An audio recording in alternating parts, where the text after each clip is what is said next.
itong batas po natin ngayon, hindi naman ibig sabihin na pag ikaw ay 15 and below, definitely, wala kang criminal liability, pero may mga interventions na gagawin para ikaw ay yung attitude, behavior mo ay makorek. Ang tingin natin na medyo may pagkukulang dito dahil pag inisip natin na 15 and below, hindi na kinakasuhan. Pinapakawalan na lang. Nawawala yung pagpapa-implement, pag-i-enforce nung sinasabing intervention. So, isa yan sa nakikita natin na kakulangan. Pero, nakikita rin po natin ang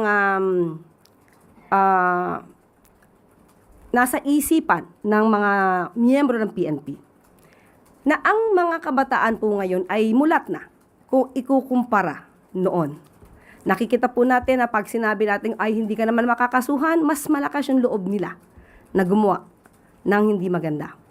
So, ito naman po ay hindi lang sa gobyerno dapat manggaling, kundi pati sa mga magulang, sa mga guardian, sa mga guro, kung paano natin din ihuhubog ang ating mga kabataan. Lalong-lalo na ngayon na talagang medyo mararahas yung napapanood natin sa social media.